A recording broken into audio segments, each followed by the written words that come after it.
새번역 사도신경으로 신앙 고백하겠습니다.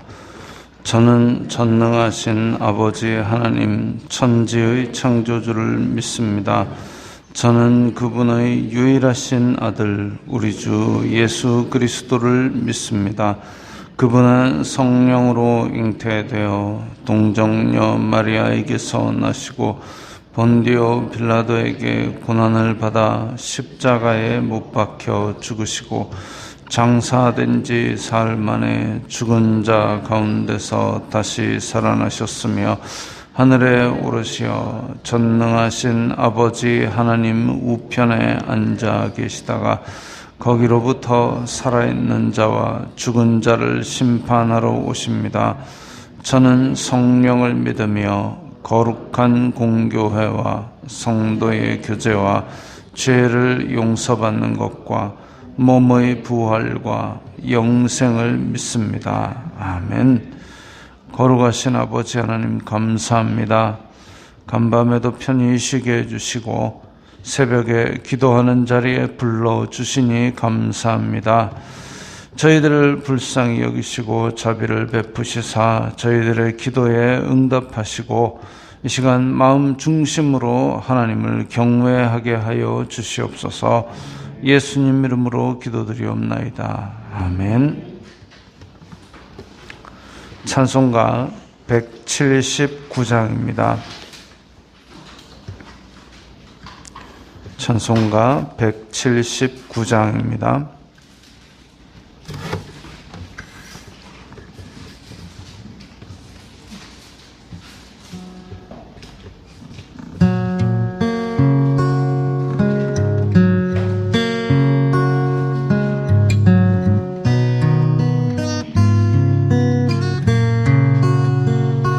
주 예수의 강림이 가까우니 저 천국을 얻을 자 회개하라. 주 성령도 너희를 부르시고 무천사도 나와서 영접하네. 주 예수님 너희를 찾으시니 왜 의심을 하면서 오지 않나.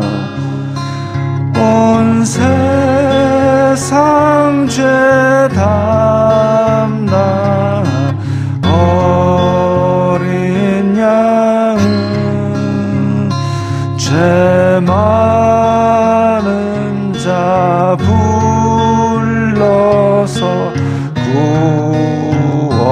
구원하네. 이 세상이 즐기는 재물로는 내 근심과 고초를 못 면하리. 또 숨질 때 위로를 못 얻으며 저 천국에 갈 길도 못 찾으리. 내 아버지 주시는 생명 양식 다 배불리 먹고서 영생하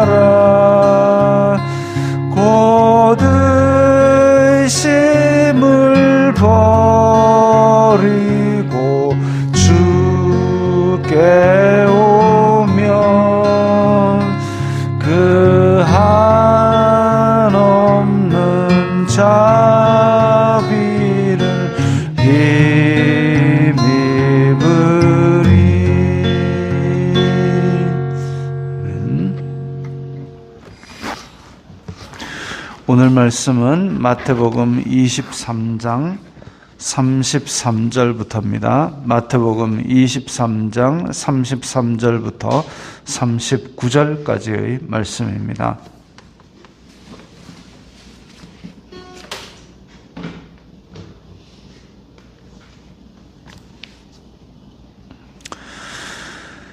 마태복음 23장 33절부터 39절까지의 말씀 함께 읽겠습니다. 뱀들아, 독사의 새끼들아, 너희가 어떻게 지옥의 판결을 피하겠느냐? 그러므로 내가 너희에게 선지자들과 지혜 있는 자들과 서기관들을 보내매 너희가 그 중에서 더러는 죽이거나 십자가에 못 박고 그 중에서 더러는 너희 회당에서 채찍질하고 이 동네에서 저 동네로 따라다니며 박해하리라. 그러므로 의인 아벨의 피로부터 성전과 제단 사이에서 너희가 죽인 바라기아의 아들 사가랴의 피까지 땅 위에서 흘린 의로운 피가 다 너희에게 돌아가리라. 내가 진실로 너희에게 이르노니 이것이 다 이 세대에 돌아가리라. 예루살렘아, 예루살렘아, 선지자들을 죽이고 내게 파송된 자들을 돌로 치는 자여, 암탉이 그 새끼를 날개 아래에 모음같이 내가 내 자녀를 모으려 한 일이 몇 번이더냐? 그러나 너희가 원하지 아니하였도다. 보라, 너희 집이 황폐하여 버려진 바 되리라. 내가 너희에게 이르노니 이제부터 너희는 찬송하리로다. 주님의 이름으로 오시는 이여 할 때까지 나를 보지 못하리라 하시니라.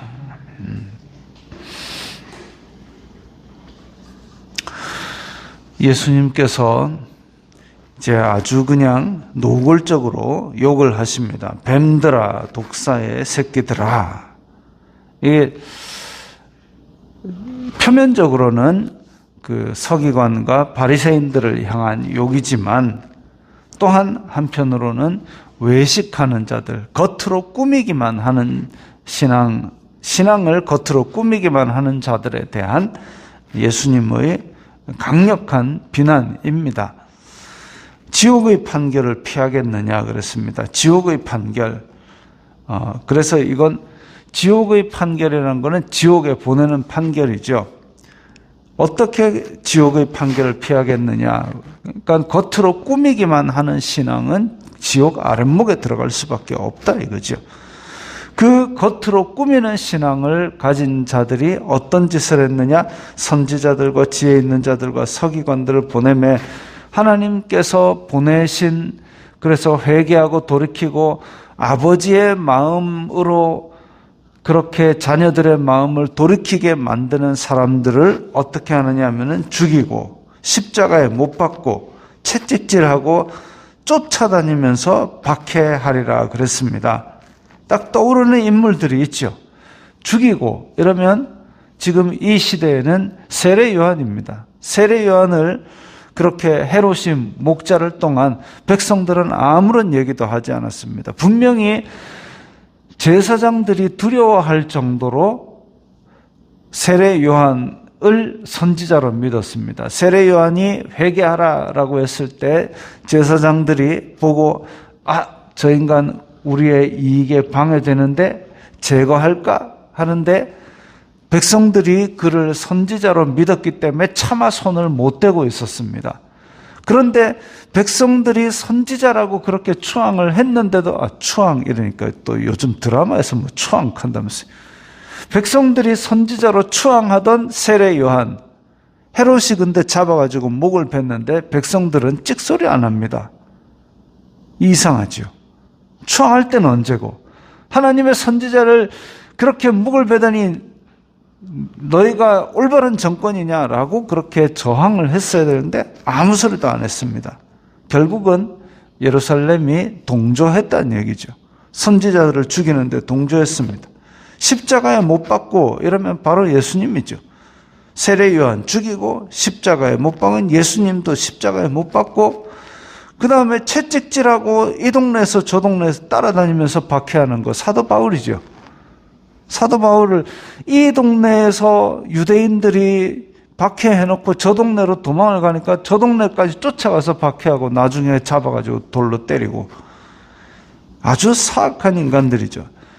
하나님께서 선지자들과 지혜 있는 자들을 보내신 이유는 뭐냐 하면 많은 사람들을 옳은 길로 돌아오게 하려고 보냈습니다.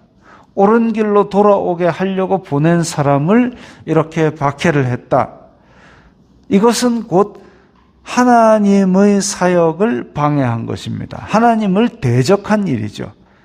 가장 잘 믿는다고 한 서기관과 바리새인과 대제사장과 사두개인들이 결국은 뭐 하느냐면은 하나님을 대적하고 앉아 있었습니다.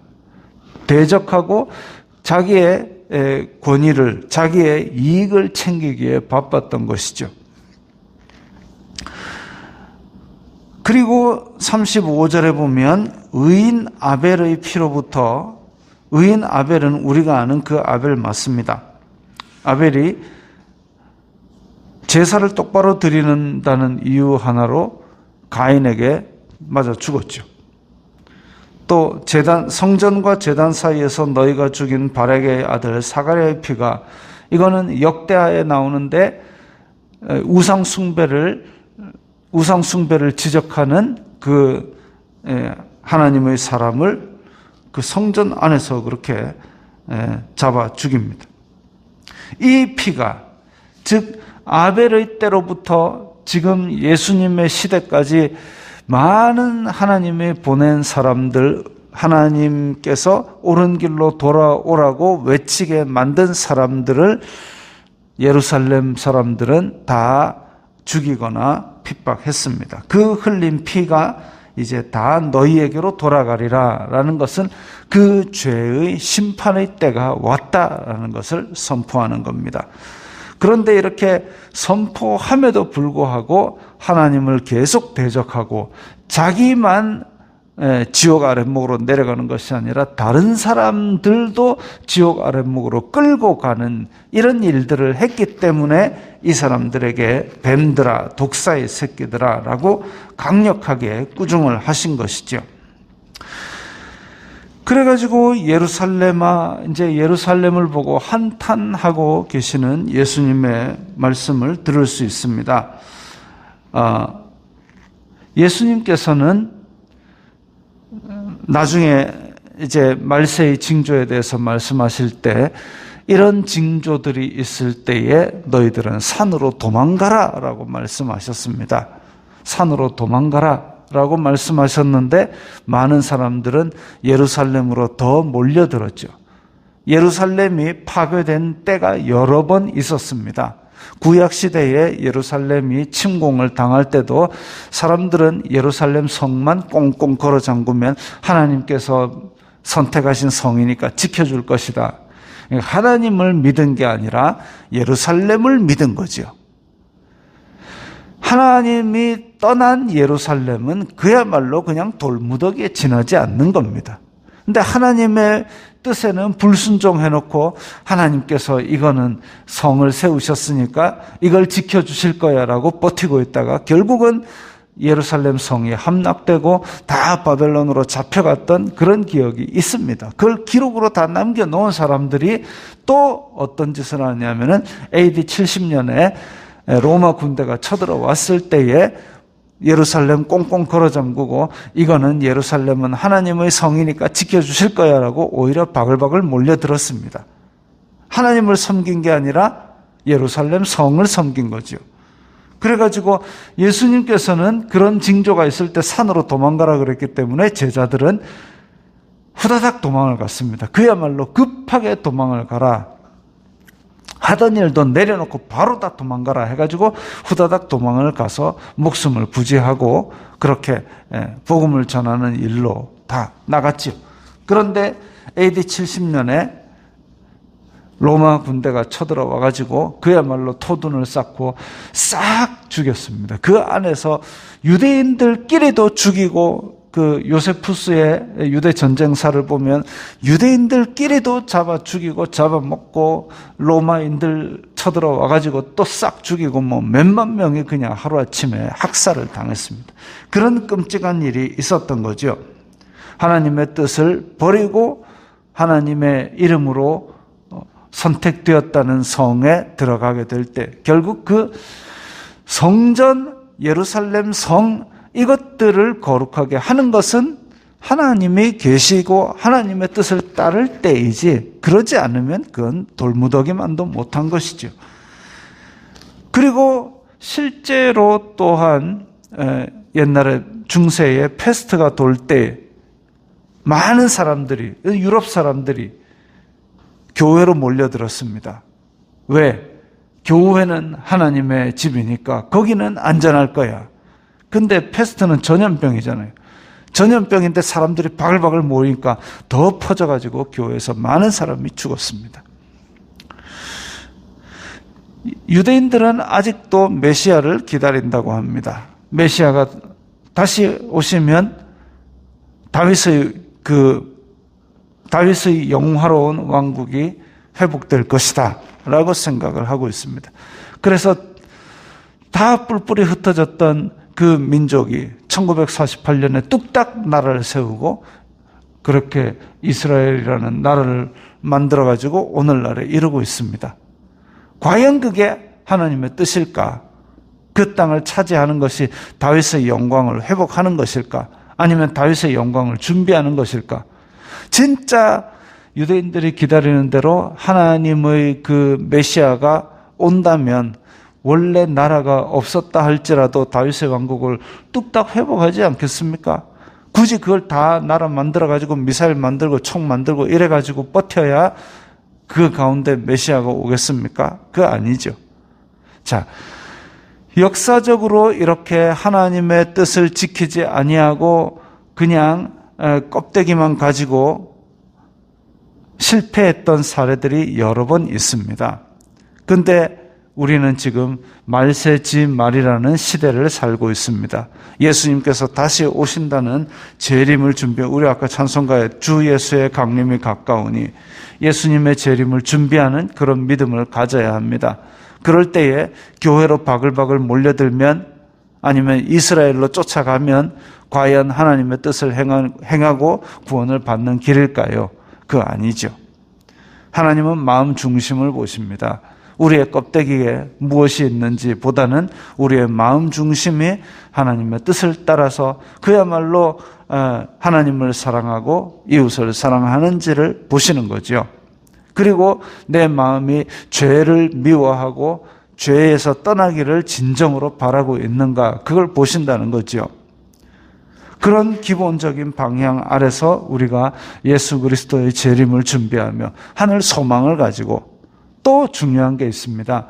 전도서에 보면 이 허무한 헛된 세상이라 할지라도 해 아래서 하나님 안에서 선을 행하며 기뻐하는 것보다 선을 행하면서 행복하게 사는 것보다 더 나은 일이 없는 것을 깨달았다 했습니다. 그래서 우리는 하나님 안에서 선을 행하면서 항상 기뻐하는 그 삶을 사는 것, 그것이 바로 우리가 예수님의 재림을 준비하는 신앙인의 바른 자세일 것입니다. 오늘도 하나님 안에서 기뻐하시면서 하늘 소망을 가지고 선을 행하는 그런 삶을 사시기 바랍니다. 기도하겠습니다. 거룩하신 아버지 하나님 감사합니다. 예수님 시절에 많은 종교 지도자들은 겉으로 꾸미는 신앙생활을 하다가 예수님의 꾸중을 들었습니다. 지금 말세에 예수 그리스도의 다시 오심을 준비하는 우리 믿음의 사람들은 마음 중심으로부터 주님을 경외하고 하나님 안에서 행복한 소망을 가지고 살아가게 하옵소서. 예수님 이름으로 기도드리옵나이다. 아멘.